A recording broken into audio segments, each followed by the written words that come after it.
Donc l'idée c'est, alors, très important, lorsqu'on passe un mot de lecture de la Bible essénienne, c'est-à-dire lecture des paroles sacrées, c'est vraiment des paroles sacrées. C'est vrai qu'on peut voir ce livre de deux manières. Soit c'est un livre de lecture pour vous faire du bien, c'est normal, hein, on a besoin de quelque chose comme ça.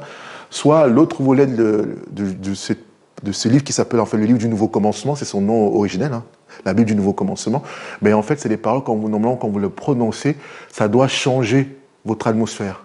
Parce que du coup, vous êtes dans une vibration très haute, une vibration de loi, d'archange en réalité. Et donc, en prononçant ces paroles, ayez cette idée que les paroles que vous entendez, ce ne sont pas des paroles d'hommes, c'est les paroles d'une intelligence supérieure, d'une intelligence qui parle.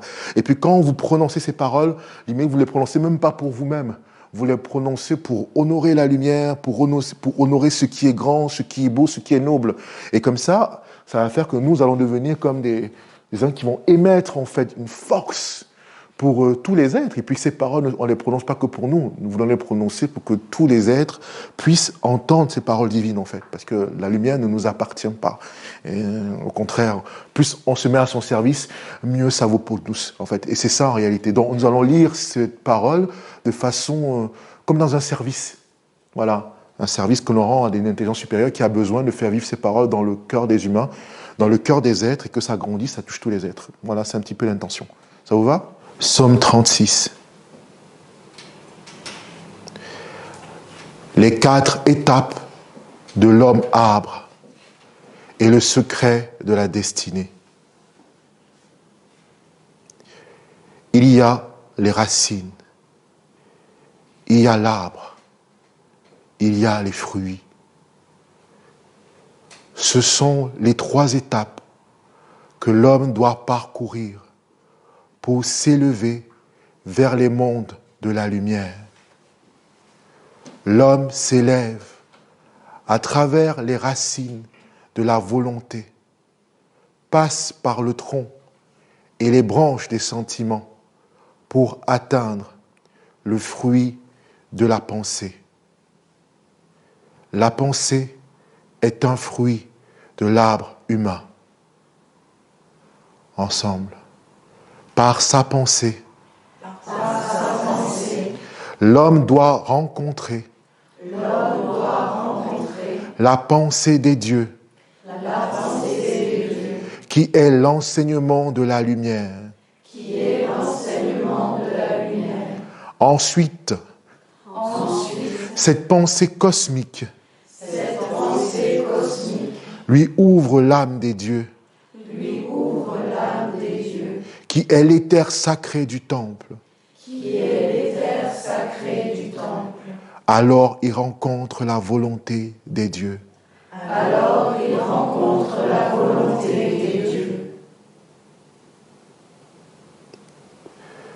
Tout l'homme qui chemine vers le Père doit inévitablement passer par ces 3 étapes.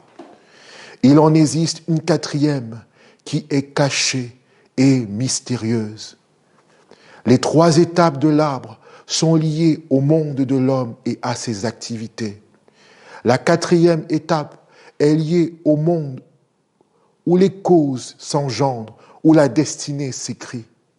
Dans ce monde caché, la terre des hommes est ensemencée sans qu'ils le sachent. C'est un secret fondamental divin, mais aussi ténébreux, car certains hommes, par leur initiation, ont acquis ce pouvoir. Enseigne tes élèves ce secret, car certains d'entre eux pourront le comprendre et se mettre en marche vers le service sacré de la lumière et de la présence du Père. Ensemble. Tout homme venant en ce monde doit devenir un arbre et acquérir la capacité d'ensemencer la vie à un niveau élevé.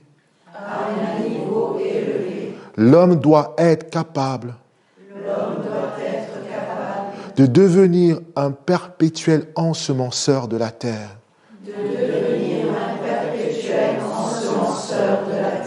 Sans que les hommes ne sachent De quel arbre ces semences proviennent? De quel arbre ces semences proviennent? L'enfant de la lumière ensemence avec les graines de Dieu. Celui des ténèbres ensemence avec les graines de Satan. Ensemble, éveille-toi. Éveille-toi. Et comprends cette quatrième étape de l'homme arbre. Et comprends cette quatrième étape de l'homme arbre. Car ainsi, tu participeras activement à la naissance de la future humanité de la lumière. À la naissance de la future humanité de la lumière. Mais rappelle-toi qu'avant d'atteindre cet ensemencement du monde causal, il faut gravir les 3 premières étapes et les consolider.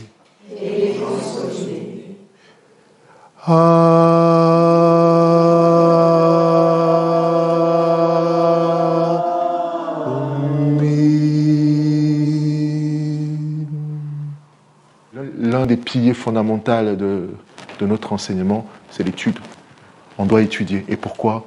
Parce que lorsqu'on étudie, en fait, on s'aligne avec des pensées qui vont structurer des organes, des trucs à l'intérieur de nous pour que nous puissions nous transformer. C'est juste ça.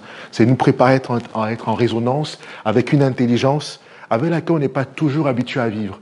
Et donc, c'est comme une musculation. Plus tu étudies, plus tu te muscles à l'intérieur pour avoir la force d'être fidèle à ce que tu as compris, en fait. Et ça demande de l'exercice physique, spirituel et de transformation. Et c'est là où on se transforme à travers l'étude. Donc, on va commencer par l'étude d'abord parce qu'on ne peut pas entrer dans la dévotion, rite et œuvre, qui sont encore 3 autres thématiques différentes. Mais l'étude est très fondamentale par rapport à cette idée de ne pas dilater ses forces. Et je ne suis pas un très grand dessinateur, mais je me débrouille. Donc, s'il vous plaît, ayez pitié de mon bonhomme, de mon âme. Mais vous commencez à savoir que je vais toujours dessiner soit une fleur, soit un arbre. Donc, ne soyez pas surpris. Hein, c'est comme ça. Pourquoi? Parce qu'en fait, et j'ai pris ce psaume, pourquoi? Parce que justement, il y avait un arbre. Ouais, j'ai pas fait, dès que j'ai vu, un arbre. Et, mais en plus, on a fait Notre Père. Et quand vous regardez le livre de Notre Père, vous avez justement un arbre qui est dessiné, effectivement.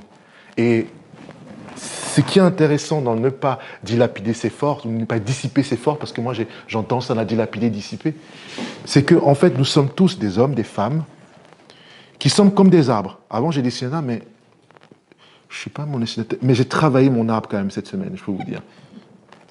Et l'arbre, il ne vient pas de quelque part, il vient bien sûr d'un moment, et là il y a la terre, hein, bien sûr, hein, la terre, le sol, terre. Et la terre est d'abord enracinée, la graine, la fameuse graine. Et cette graine, en fait, elle grandit, mais là, elle a un arbre, on ne la voit pas. Mais l'arbre et la graine ne sont qu'un. Il ne peut pas avoir d'arbre sans graine. Il ne peut pas avoir... Tu ne peux pas être si tu ne sais pas qui tu es. Ça, c'est vraiment ton identité. Ce pourquoi tout ton potentiel est contenu dans cette graine. Tout ce que tu vas être est dans cette graine. C'est bizarre, la vie, en fait. Et donc, du coup, l'arbre, il grandit. Et puis, normalement, après, il commence à donner des branches. Et c'est là que j'ai un peu progressé. Pour ne pas faire un palmier africain. C'était un peu ça. Et donc, du coup, j'ai essayé de dire, faut pas que chaque fois je ramène à l'Afrique ici. Donc, du coup, je me suis dit, je vais dessiner un arbre. Et voilà. Et merci.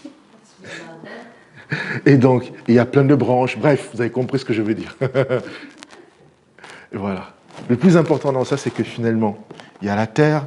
Après, ça, c'est des racines. Des racines sont là. Et ici, tu as le tronc. Et ici, il y a les feuilles, le feuillage. Les feuilles. Et on dit que ça correspond à chaque chose. Tes racines, ton essence va stimuler un petit peu ta volonté. C'est marrant parce qu'avant, je croyais que c'était l'acte. Mais dans le psaume, on parle de volonté. C'est très marrant, la volonté. Et de dire que ta volonté, c'est ce qui t'anime, c'est ce qui est ton essence, en fait. Et puis, du coup, dans ton tronc, il est caché. Parce qu'on ne sait pas ta vie intérieure en réalité. Le tronc, il y a la vie intérieure de l'arbre qui est en relation en fait avec cette racine ici. Et donc dans les feuilles, normalement, tu peux produire des feuilles. Mais attention, la question du fruit ne vient pas tout de suite. Et le psaume nous dit quelque chose qui apparaît, c'est-à-dire que normalement, on produit des fruits, mais on ne sait pas qui produit le fruit à l'intérieur de nous. C'est particulier. Ça signifie qu'on n'est pas tout seul. C'est-à-dire que nous sommes entourés, c'est l'enseignement qui nous dit, d'un éther océan, d'influence. Nous baignons dans une eau d'influence qui nous ensemence. Et que peut-être qu'on a une semence ici qui a une destinée, mais le problème, c'est que nous ne vivons pas avec, ils appelaient ça l'ADN, notre ADN, ADN, Adonai. Vous savez, c'est dans tout est lié en fait, ADN, Adonai. Les 4 lettres du nom de Dieu, ça veut dire ton feu, ton air, ton eau et ta terre. Parce que de toute façon, la graine va développer, elle va aller chercher de quoi elle a besoin. Et donc, ça, c'est ton enracinement, c'est ta racine à l'intérieur. Et tu as besoin de ça pour pouvoir développer qui tu es, pour pouvoir aussi engendrer des fruits, quelque part. Mais les fruits vont dépendre de quoi? De tes pensées. Parce que comment on connaît les associations qu'on a avec un monde? À travers nos pensées. Le monde te féconde par quoi? Par ta pensée. Parce que quand tu vas regarder, voir un monde, tu vas vouloir réagir à ce monde. Tu vas vouloir t'orienter à travers ce que tu entends à l'intérieur de toi, dans ta vie intérieure. Mais le problème que l'on a, nous, humains, même les Esséniens, on n'est pas à l'abri, c'est que normalement, on devrait être ensemencé uniquement par un monde supérieur qui est à l'origine de notre semence. Uniquement par elle. Et pourquoi justement prendre cette semence? C'est pour que ici le tronc, en fait, se soit fermé. On ne soit pas fécondé par l'extérieur et que tout ce qui pousse à l'intérieur de nous vienne uniquement de nos racines, de ce qu'on est, notre ADN, le nom de ton âme, c'est pour ça qu'on est ici, ton orientation, ce pourquoi tu es venu sur la terre. Et donc, et comment consolider ça pour ne pas se disperser? C'est là en fait on nous donne la Bible essénienne, tout ça. Parce que quand tu vas lire un texte sacré comme ça, c'est pas pour le lire, c'est que tu vas développer des pensées qui vont nourrir quoi? Qui vont nourrir cette graine à l'intérieur de toi. Et qui va engendrer un fruit ici. Mais ce fruit n'aura pas le goût du monde des hommes. Ce sera un goût d'immortalité. Voilà. Parce que tu as été ensemencé par les anges. Ta pensée est liée aux dieux, qui sont quelque part très hauts. Je parle du destiné, c'est très très haut. Mais comme on n'a pas accès à ces mondes-là qui sont supérieurs à nous, qu'on ne connaît pas, nous, on n'a jamais vu Dieu, mais le Fils nous l'a révélé. Le Fils, la tradition, les livres sacrés, l'enseignement des maîtres. Et donc tout ça va te forger pour avoir un tronc stable, fort. Et donc tu dois lire, tu dois développer, tu dois étudier. C'est pour ça qu'on parle de l'étude. L'étude est très haute. Tu dois étudier les pensées des maîtres, les pensées des sages, les pensées... bref, chacun trouve ses références, mais des pensées qui vont nourrir ce pourquoi tu es fait, ton fameux « je suis ». C'est la méditation. Ça médite beaucoup. Et donc, dans ton « je suis », donc, et cela, j'ai compris plein de choses cette semaine, c'est un partage. J'ai compris en fait que beaucoup de problèmes dans notre vie viennent du fait qu'on n'est pas dans l'énergie d'ici. On regarde des choses à l'extérieur. Il y a une parole de Gabriel qui est très fort. Ne regarde pas ce que tu ne dois pas regarder de peur d'être possédé. Ne regarde pas ce qui n'est pas à toi. Parce que si tu regardes ce qui est à toi, ça peut dénaturer ta graine, ta semence. Et même, ça peut l'exploiter, en fait. Tu vas commencer à activer ta ronde quotidienne avec ton feu, ton air, ton eau, la terre, dans une destination, dans une orientation qui n'est pas celle de ce que tu dois être comme arbre. Mais en fait, tu es comme cultivé par un autre monde, cultivé par tes problèmes, par tout ce que tu veux. On est tous dedans. Et donc, du coup, le but de l'enseignement de la lumière, c'est de dire stop au mauvais ensemencement. Et choisir avec qui on va être ensemencé. C'est juste la différence. Tu ne peux pas servir 2 maîtres. Tu dois choisir ton maître. Tu dois choisir le sage avec qui tu veux vivre. Et donc, dans cet ensemencement-là, moi, ce qui me plaît, justement, là, tu as dans cette idée de faire grandir, ici, ta terre, Ton eau qui est ta vie intérieure, l'eau c'est à l'intérieur, c'est l'eau. Voilà. L'air qui donne la dimension. L'atmosphère, c'est ce sentiment de grandeur à l'âme, cette majesté, cette dignité. C'est l'air. Et puis il y a le feu dans les feux, la vie à l'intérieur qui se manifeste parce que quand tu goûtes un fruit, tu sens, tu peux te dire est-ce que l'arbre est... Je sais pas, quand tu goûtes un fruit, tu sais ce qui se passe à l'intérieur. Tu sens la vie intérieure de l'arbre à travers le fruit. Est-ce que cet arbre est malade, pas malade? C'est le fruit qui le donne, c'est l'acte, c'est le plus haut que tu puisses atteindre, c'est le fruit. Mais cet acte est fonction de ta pensée, de la nature de tes pensées. Parce que derrière les pensées, il y a ce qu'on appelle les alliances.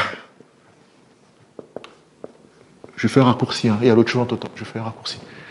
La vie, c'est un mariage. Tu dois choisir avec qui tu te maries en permanence. C'est marrant, hein. On est fécondé en permanence et on donne des œuvres.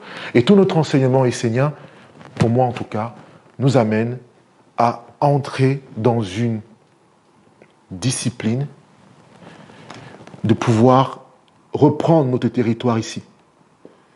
Savoir de quoi je suis fait exactement. Quelle est la nature? Est-ce que je suis un pommier, un oranger? Il faut choisir qui vous êtes en fait. Et puis, pourquoi je dis ça aussi? Pourquoi parler de ça ici? Parce que comme nous sommes dans une masala, un cercle d'études, on doit bien concentrer notre étude sur quelque chose. On doit avoir une vision commune de où est-ce qu'on veut aller. Eh bien, je souhaite tous que nous soyons des arbres de vie. Des arbres de ta vie. Sinon, ça reste, comme dit, tout à l'heure, je vous montrais un truc extérieur, on chantait Rama, c'est pareil. Si on met un arbre de vie, on peut le mettre ici à côté. Mais si cet arbre de vie n'est pas activé à l'intérieur de nous, à quoi ça correspond? L'arbre de vie pour les Esséniens, c'est ça, aujourd'hui. C'est la même structure que l'arbre de vie. On n'a pas changé. C'est la même chose. L'homme est un arbre. Il est enraciné ici. Et le but, c'est que finalement, il fleurisse ici. La rencontre avec l'ange, le messager de la lumière. C'est toute sa vie. Et donc, il doit traverser tout ça. Et dans sa vie intérieure, il doit entrer dans un cercle de protection. Parce qu'il doit être protégé. Il doit protéger ce pourquoi il est venu. Et il doit donner sur toi la force de le manifester. Et c'est tout l'intérêt de la ronde des archanges. J'en reparle encore, mais c'est... Parce que c'est la ronde des archanges, c'est la ronde des lois de la vie. Il ne faut pas voir archange dans le sens où on voit au sens chrétien du terme. Sinon, on tombe encore dans les schémas, en fait. C'est la roue de la vie. Il y a plein de personnes qui ont plein d'enseignants ici, ils le parlent. Que ce soit Guilhem, Florent, ils en parlent tous de ces rondes de la vie. La roue qui tourne, la roue du dharma. Mais si tu ne prends pas la bonne roue, ben en fait, ta vie quotidienne est ensemencée par un autre monde. Alors que finalement, quand tu commences à étudier, à travailler avec l'enseignement de la lumière, tu commences à ensemencer ton propre monde. Tu es ce que tu fais. Ton ciel, c'est ce que tu réalises. Quand on dit, beaucoup de gens disent, en fait, nous n'avons pas le même ciel. Mais le ciel, si tu ne fais aucune œuvre de lumière, si tu ne travailles pas sur toi, de quel ciel tu parles? Tu dois réaliser des œuvres de lumière dans ta vie quotidienne qui sont en accord avec ce que tu auras compris à travers tes pensées. Tes pensées, parce que tu choisis les pensées avec lesquelles tu veux vivre. Tu as des mauvaises pensées, tu as des bonnes pensées. Tu as des pensées qui t'anoblissent, tu as des pensées qui te salissent. Il y a des pensées que l'humanité subit aujourd'hui, c'est des pensées un petit peu de « ouais, tu ne sers à rien », des pensées qui t'annihilent en fait, qui annihilent ta volonté. Pardon? Ah non, je crois que tu me dis quelque chose. L'eau, en fait. Oui. C'est le son de la famille, c'est l'eau. L'eau des relations. Oui. Donc les pensées, c'est les pensées de tout le monde. Parce que nous formons qu'un seul camp, en fait. Ça a discuté l'exercice. Nous sommes... Parce que, en fait, ce qui est marrant, c'est que la Terre, on est tous sur la même Terre. Quelque part, on est tous enracinés dans la même Terre, seulement qu'il y a certains qui vont prendre, d'autres qui ne vont pas prendre, d'autres qui ne vont jamais être les arbres, ils vont toujours rester sous terre, en fait. Ils ne vont jamais fleurir dans cette vie ou dans une autre. Mais le but, c'est vraiment, c'est de fleurir. Le but de l'Essénien, c'est de fleurir, c'est d'être une fleur. Et une fleur de quoi? De ce qu'il est, pas d'une fleur extérieure. Et c'est très difficile aujourd'hui pour les hommes de savoir qui ils sont. Parce qu'on leur dit que, bon, tu es ce que tu apprends à l'école, tu es ce qu'on t'a enseigné, mais on ne t'enseigne pas que tu es ce que tu ne sais pas. Et depuis que j'ai compris, grâce à notre échange, que ce qu'on appelle Dieu, c'est le mystère de l'être, ça a changé ma vie personnellement. Ça veut dire que celui que tout le monde prie, on a dit tout à l'heure Père, Père, mais qui est ton Père en fait? qui est ta mère, si ce n'est pas un être qui est à l'intérieur de toi? Sinon, pourquoi on serait une famille? Pourquoi je t'appellerais ma sœur? Pourquoi je te dirais mon frère? Si je ne commence pas à développer intérieurement la vision de ce que c'est, je suis faux. Je vais t'appeler juste frère et sœur, juste par conviction, ou parce qu'on m'a dit que je dois te dire frère et sœur. Ben, tu arrives, tout le monde se prend dans les bras, tu dis, oh mon frère et ma sœur, mais justement, c'est pas solide ça, parce que le jour où tu seras confronté à toi-même et à ce que l'être, parce qu'il y a des fois, c'est pas très clair dans nos pensées, des fois, on est près d'une machine à laver, on n'est pas toujours en bon état, on est peut-être fécondé, ensemencé par un monde, donc du coup, tu vas trouver ton frère dans un moment de faiblesse, tu vas l'identifier à cette faiblesse et tu vas faire un lien avec, et vous êtes séparés, il ne sera plus ton frère. Mais normalement, la vraie fraternité, c'est pas être parfait. Hein. La vraie fraternité, c'est être ensemble malgré les différences. Et de comprendre que l'autre est en chemin. Et que si l'autre, il est en chemin, toi aussi tu es en chemin. Et que le moment de rencontre, c'est que finalement, on oublie que finalement nous sommes imparfaits pour nous concentrer sur la seule perfection. Ça veut dire le soleil, c'est ça comme ça. C'est-à-dire l'aspiration la plus haute. Et de comprendre qu'en fait, on est tous en chemin et donc on doit bâtir pour cet idéal supérieur. Et c'est cette vision qui nous fait nous transformer, qui fait accepter l'autre tel qu'il est, d'essayer de comprendre l'autre. Et c'est pour ça qu'il y a les cycles d'études et les masalas. Pour que vous puissiez... L'enseignement, c'est ça, c'est pas un enseignement juste pour vivre 3-4 fois l'année avec les fameux ronds des archanges dont on parle, mais en fait, je parle en fait du rond des archanges qui est quotidienne. Celle avec qui tu vis, avec tes frères, tes amis, ton mari, tes enfants, tes collègues, parce qu'eux, ils sont partis de ta ronde quotidienne, parce que c'est grâce à eux que tu es tout le temps confronté à ta semence, c'est ce qui te porte.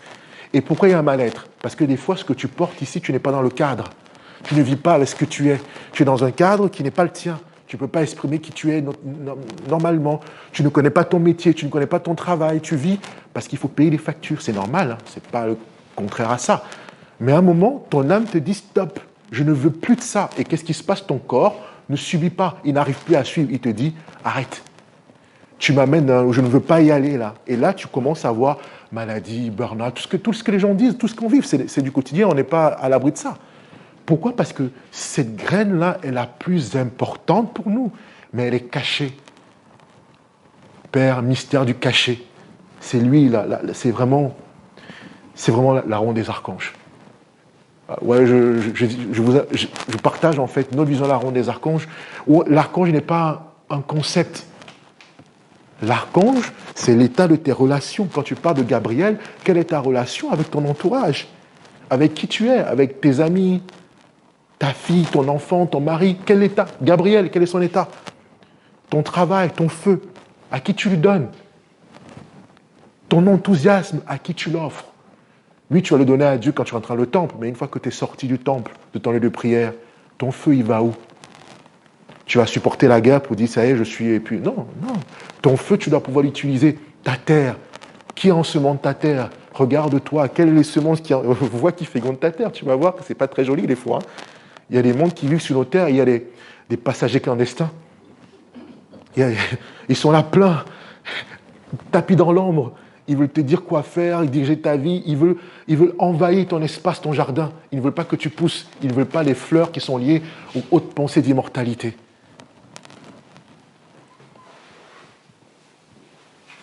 Ce qu'ils veulent, en fait, c'est que cette graine ne pousse jamais. Et c'est pourquoi, en fait, cette tradition nous a été donnée pour que vous ayez simple. On est tous un cadre, un cercle, pour que nous puissions enfin être qui nous sommes. Et que ces influences externes qui viennent nous déterminer n'arrivent plus à nous déterminer. Et que nous trouvions la force d'engendrer le futur que nous voulons nous-mêmes engendrer à la racine de notre être. Ça, c'est l'enseignement pour moi essénien.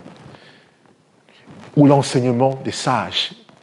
Ou l'enseignement traditionnel. Ce qu'on veut en fait, parce que essénien, c'est juste un terme qui a été donné pour que pourquoi on a donné le terme essénien? Je me rappelle de ces conférences où on expliquait, parce qu'il fallait trouver un terme pour ne pas nous identifier à ce qui a déjà existé.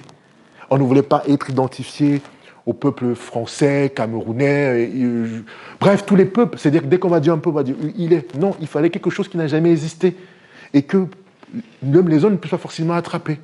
Et donc, c'est pour ça que ce terme d'essénien a été donné. Mais essénien, c'est quoi? Celui qui prend soin de l'âme. C'est lui qui place l'âme au-dessus de tout. Et l'âme, c'est quoi?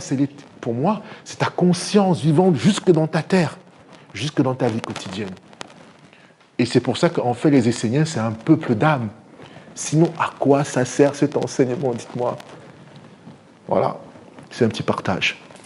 Oh, on m'a dit petit, mais un partage. Je dis petit, non, c'est pas petit, parce que tout est grand. Et vraiment, dans ces cercles d'études, vraiment, pourquoi on fait tout ça? On prend ce temps de faire tout ça parce qu'on s'est rendu compte que si on n'étudie pas et si on ne se renforce pas tout le temps pour nous dire, attention, tu n'es pas l'extérieur, tu as en toi quelque chose de grand et qu'il faut nourrir, et bien, nous, on peut être pris par plein de choses à l'extérieur, on peut être justement dissipé, et on ne fait pas ce qu'on doit faire, nous. Je prends l'exemple de la Masala, parce que le Masala, c'est le territoire par expérimentation, parce qu'il y a la grande nation essénienne, tout le monde ne peut pas y être, parce qu'on vit dans les villages. Mais nous vivons dans la diaspora. Nous sommes dans la diaspora essénienne. Et donc, nous, il n'y a pas de village quand tu sors, il n'y a pas de temple, il n'y a que ton temple, c'est chez toi éventuellement. Et encore, il faut que tu aies l'espoir pour le faire. Et donc, toi, tu dois sortir le matin pour aller au boulot. Tu dois traverser, quand tu conduis, tu dois traverser le mec qui va te faire un truc et tu dois garder ton calme parce que tu dis, je suis un Essénien, je dois travailler les vertus. Bah oui. Et tu arrives au boulot, ton collègue t'accueille avec, tu as l'impression qu'il t'attendait juste pour sortir la mitraille le matin. Et toi, tu dois réagir par rapport à ça en essénien. Oui. Parce que si tu réagis avec lui, ben, qui t'ensemence. Ça va très loin, c'est pas une histoire. C'est-à-dire que toute ta vie, en fait, c'est plus dur pour nous d'être esséniens. Parce que nous, on est confrontés en permanence à ces influences, tout le temps. Il n'y a pas de sas. Tu le prends frontal, boum, et tu dois réagir avec. Et non, et si tu réagis comme quelqu'un qui n'a pas ce savoir-là, tu fais l'offense parce que tu es censé connaître la loi, toi, l'Essénien. Alors que l'autre qui ne connaît pas les lois, on lui pardonne. Franchement, aller vers le divin, c'est bizarre, moi je vous dis, forcément. Des fois, je me dis, vaut mieux ne pas connaître. Non, c'est vrai. Des fois, je me dis, vaut mieux ne pas savoir. Parce que plus tu sais, tu as les cas de conscience où d'autres n'en ont rien à faire, en fait. Mais toi, tu es là, est-ce que je fais bien? Tu es tout le temps que de poser des questions alors que les autres n'en ont rien à foutre. Il dit, mais... Et limite, c'est toi le... On ne comprend pas pourquoi tu fais comme ça. Et ben, tu peux pas leur dire, mais écoutez, j'aspire à l'idéal. Ils vont te dire, mais t'as bu ou quoi? Non, mais toi, c'est deux mondes qui sont différents. Mais on doit être dans ce monde, on ne peut pas le fuir. C'est le monde dans lequel on vit. Sinon, pourquoi on serait incarné sur cette terre? Alors que nous tous, on a la même terre, on voit tous le même soleil. Mais on n'est pas fait pareil. Donc, si nous était donné la possibilité de connaître cet enseignement, je suis désolé, c'est que vous êtes en mission partout où vous êtes. Vous êtes en mission. Chez toi, tu es en mission. Tu as en mission dans ta famille. Tu es un exilé. Le chant de l'exilé. Ô toi, mon frère, entends-tu? Je pars maintenant convaincu. Il n'est pas exilé, il est exilé parce qu'il a vu que ici, là, c'est dur. Et dit, je suis exilé. Exilé de quoi? De mon âme. Ma patrie est très loin. Mais je suis venu accomplir quelque chose. Et donc, je suis en exil.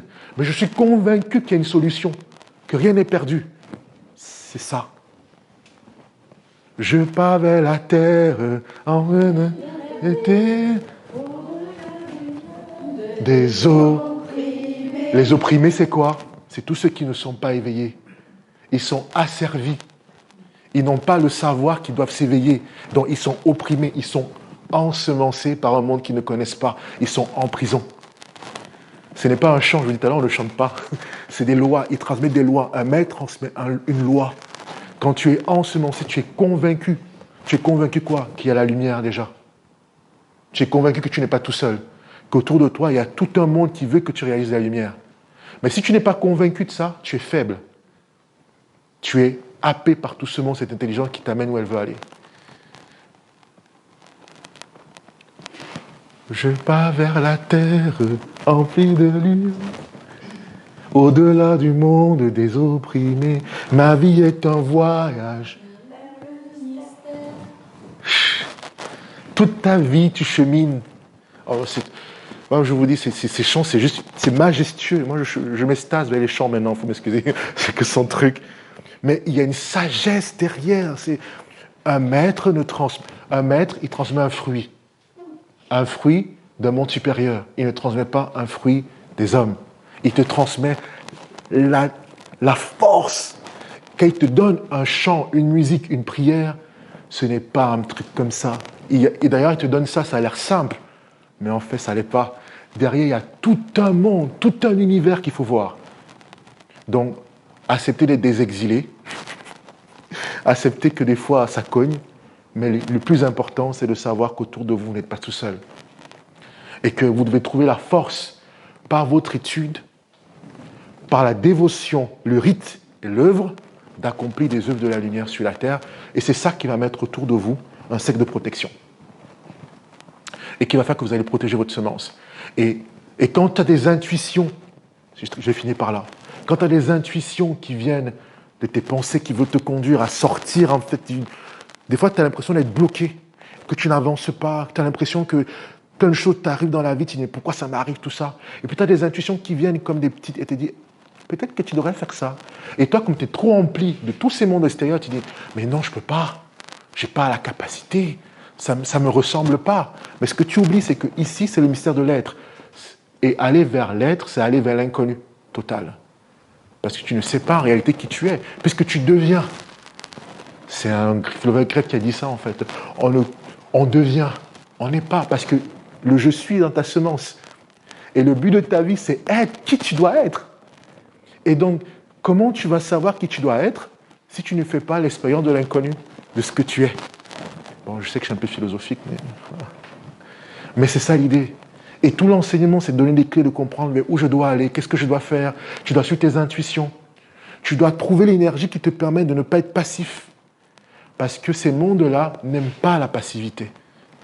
Ils veulent que tu sois actif pour ce que tu crois être vrai. Tu peux te tromper, c'est pas ça le problème, mais il faut que tu sois actif. Et plus tu seras actif, plus tu auras des forces. Plus tu auras des forces, plus tu vas réaliser. Plus tu vas réaliser, plus tu auras confiance au fait que ce n'est pas n'importe quoi qui t'inspire. Et tu vas voir avec qui tu vis exactement. Et j'espère que nous serons tous un jardin de fleurs en plein centre du PACA, des Esséniens qui fleurissent partout. Pourquoi on va savoir que vous fleurissez? C'est pas forcément parce que vous venez à la Masala. C'est un point, la Masala, c'est le point de force. Mais en fait, on va savoir que vous fleurissez parce que vous allez commencer à accomplir des choses dans vos vies quotidiennes, dans vos réalités, être plus entreprenant par rapport à ce que vous portez à l'intérieur de vous, être plus entreprenant par rapport à ce que vous croyez être vrai, et donner la force de réussir. Et c'est là, en fait, où on est attendu. On n'est plus attendu dans les temples. Le temple donne la force. La force de réaliser sur la terre. Voilà, c'est le partage d'aujourd'hui. Ça va? Oui.